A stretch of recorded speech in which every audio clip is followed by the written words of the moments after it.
Hello, my name is Aisha, and today I will be presenting our research paper called Cognitive Capitalism within Ceremony Industry in the Digital Age, using the case study of Bright Story website and social media. The presentation will be divided into 4 sections: background, concepts, methodology, and findings and discussions. First off, we're going to talk about the dream wedding being constructed by business owners by Bright Story. This is basically one of the reasons why we are intrigued and interested to start the research in the first place. We hypothesize that there is a kind of constructed idea of how a wedding should be. And this is apparent and evident in Bright Story communication channels.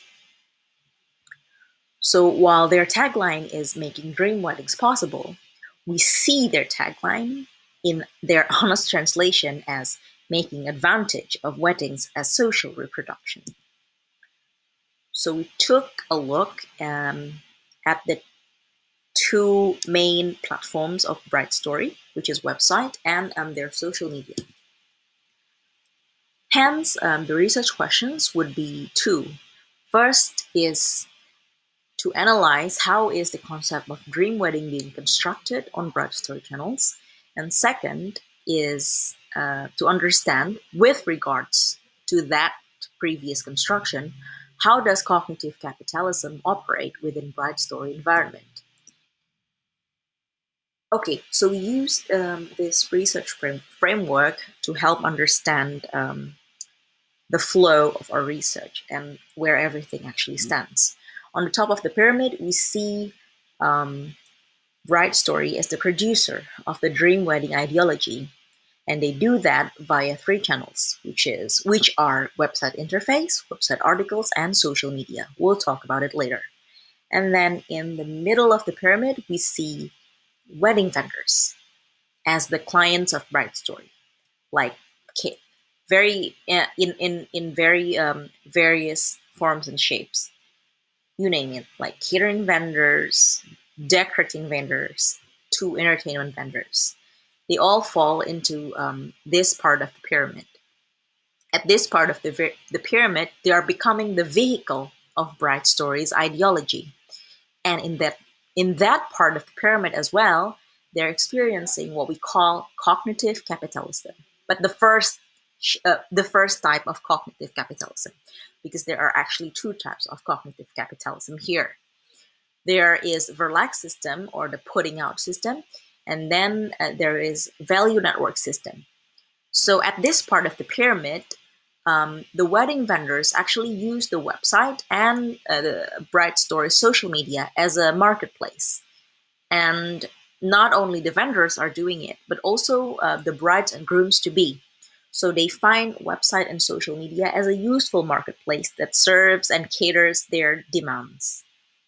And finally, at the bottom of the pyramid, we see us, the end user here, the clients, the brides and grooms to be. Our position here is as the prosumer, as Christian folks might call it. We are the prosumer of that so-called ideology. Here, we are experiencing the second type of cognitive capitalism, where we are unknowingly are being exploited as laborers. 4 types of labors, actually: free labors, effective labor, immaterial labor, and hope labor. And how does Bright Story do this? They do this via our website usage and our social media usage. We'll get to that later. So, how do we understand this process? We dissect the research into 3 steps.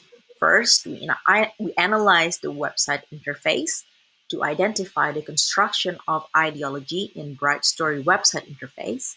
And then we do article critical discourse analysis to identify the construction of dream wedding ideology in Bright Story article, because we believe that ideology is something to be deconstructed. And, and for that purpose, we use CDA, or critical discourse analysis. And finally, how do we identify the free laborers that we mentioned before, we use digital ethnography. We use digital ethnography to identify the practices of digital laborers in Bright Story website and social media channels.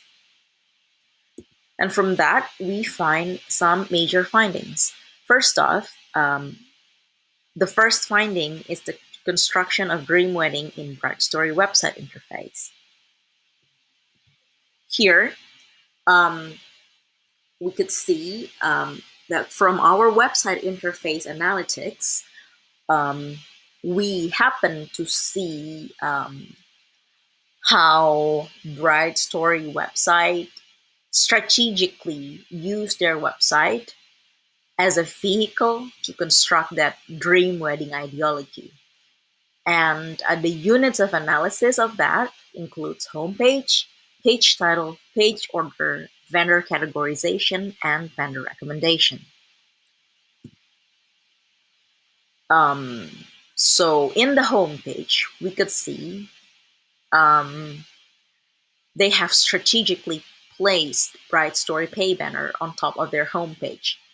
So this is another way of saying that even though a wedding or a wedding ceremony is a expensive event, but everyone can make it. Everyone can do it. It is something that is feasible with the help of Bright Story Pay. So Bright Story Pay essentially is an installment facility that Bright Story provides. It can be connected to your credit card accounts, etc. It even has some collaborations with banks across Indonesia. So onto the homepage, we could also see that they have this symmetrical design of free space and easy to navigate layout.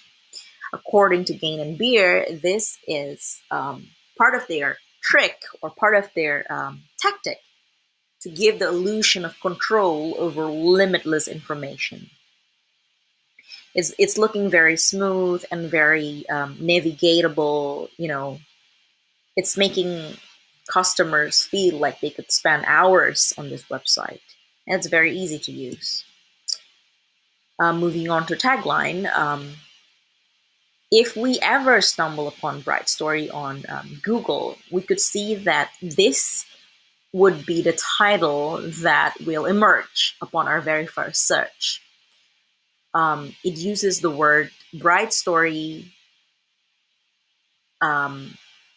making dream weddings possible.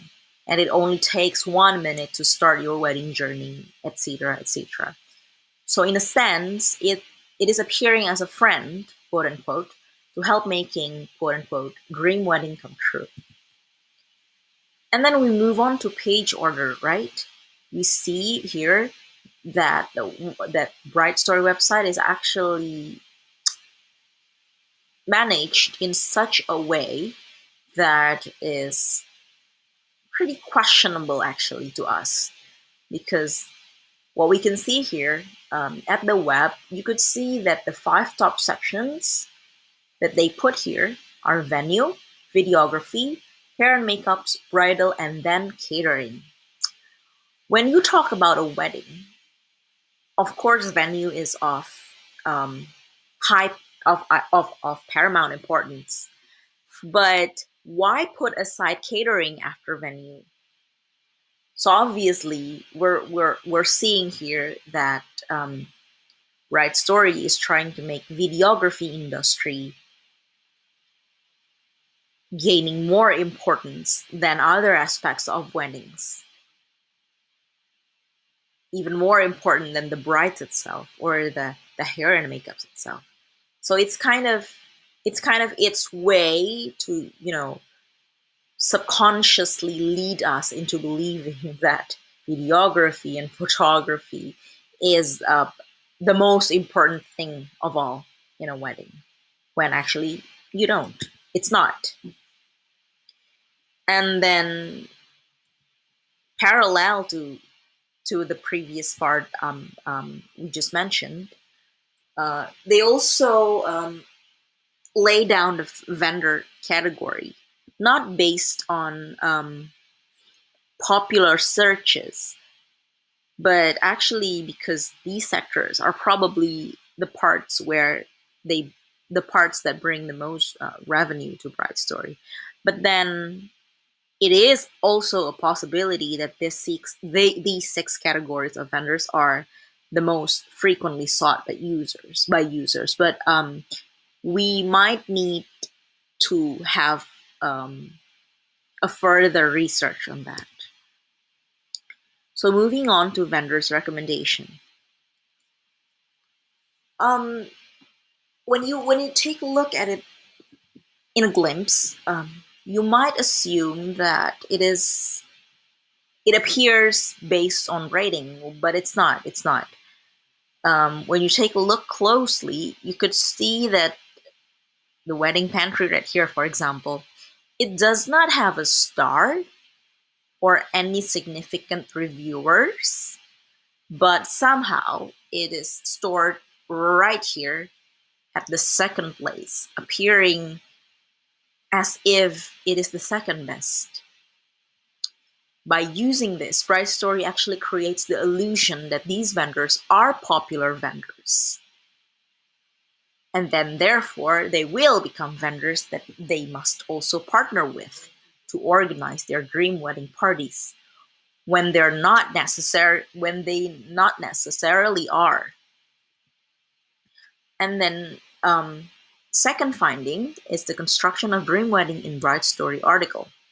We handpicked this article about this leading public figure, social media influencer Ayla Dimitri, and her then fiance Ramadevara.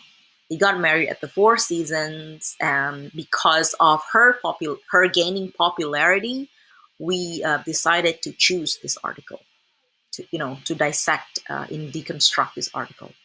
So we used the technique of critical discourse analysis by Wetherell to see four aspects here: the image that is being built, the image representation, the marginalized parties, and finally the absence of elements. So based on that article, we find that Bright Story wants to appear as a one-stop wedding platform with proven expertise and broad connections suitable for a classy and perfect wedding ceremony. This is evident in the choices of words and dictions that they're using in the article. And then the second image that they're portraying is that Bright Story wants to appear as a reliable partner for a wedding ceremony that even celebrities like Ayla Dimitri uses. Second, the image representation. How is the image being represented? You could see from the article. The article is very short, actually, but but it is dominated with close-up photos of many, many wedding elements, like close-up wedding rings, close-up makeup process, close-up bridal dress, and very descriptive style of text, mention of premium brands, and mentions of famous names as wedding guests. This is one example of the part that I just explained. And by this, who are being marginalized? We think that this article marginalizes two kinds of people. First are the people who are unfamiliar with foreign concepts like chinoiserie or centerpieces or highlight or updo.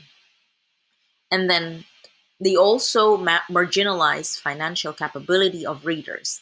They somehow fail to acknowledge the fact that such wedding, that Ayla Dimitri wedding, is not affordable for everyone.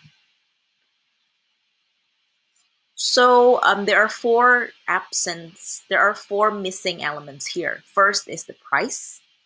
There is no mentions of price whatever, indicating the upper class attitude of price ignorance. And there is no expertise. It basically only mentions the experts, but does not actually mention their portfolio or what they're good at, assuming everybody knows. The third one is that they're ignoring the process because in reality, weddings go through a pretty ugly process, but all of that is being neglected. And finally, the fact that the wedding is being sponsored by Bride Story is not mentioned at all. Finding number 3 is cognitive capitalism for Bride Story vendors. We could see that there are two types of production activities here. One that is being done by the wedding vendors, and one that is being done by us, the end users. So while at the same time, the wedding vendors are providing informations concerning the services given, we are at the same time also doing the production, such as following their account and saving their account and asking for quotations and etc. and etc. That's what we call the value network model. And then the putting out system. The putting out system works two ways. First, the raw materials, and second one is by giving half of the portion. In raw materials, in the business of Bright Story Pro, as a subscriber, vendors can access several basic aspects like sign up and login access, an album, to getting push notifications for each activity and newest Bright Story news. And what about the second half? Of course, there is no such thing as a free data, right? To operate sustainably in a profitable way, the platform gives a different subscription plan for each business type and vendor location. Some of the half wages that a vendor will get if they subscribe to a subscription plan consist of these things: premium listing, search marketing, and being featured in Bar Story magazine. The final finding is cognitive capitalism for Bright Story end users. So earlier we mentioned about the labors, right?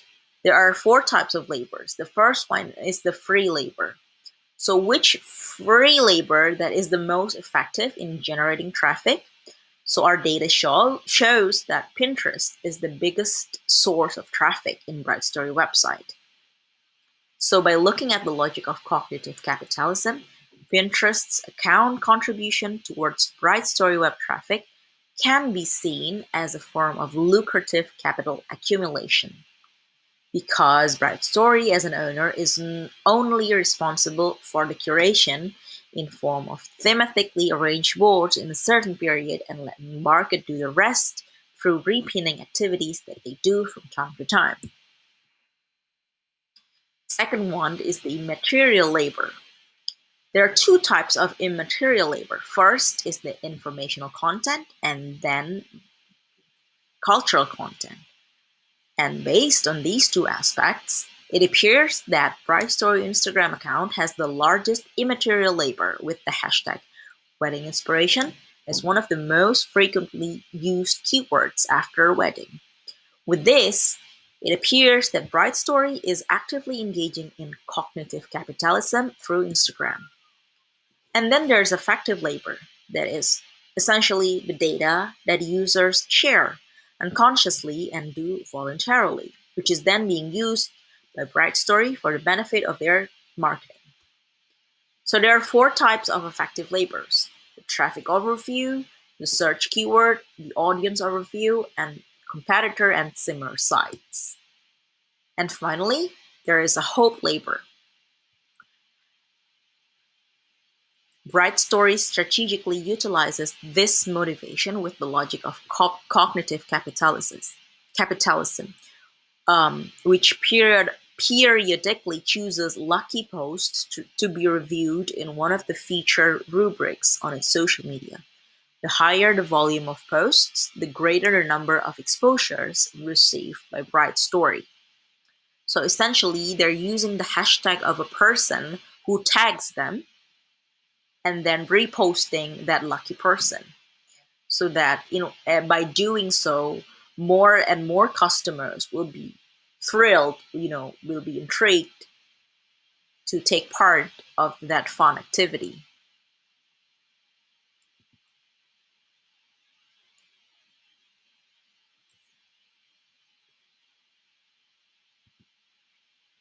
So, using all that, we could see that the research is not yet perfect.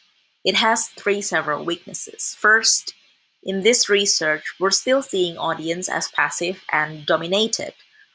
Hence, we're neglecting the three positions of active audience. Um, a further in-depth conversation or interview might be suggested as an addition to answer further research questions on this. And then the second weakness is that we're ignoring resistance. We're not explaining other individuals. We're not seeing whether there are individuals that are constructing alternative ideology of wedding. We're not seeing whether there are audiences that reject the ideology of bride story dream wedding. I think it has to be done to perfect the research. And finally, the final weakness is that um, we're seeing hope labor only on its surface, but there is a future opportunity to explore hope labor with a more interpretive approach to see the experience of the user itself, not simply by criticizing on the surface. And that is all. Thank you for listening.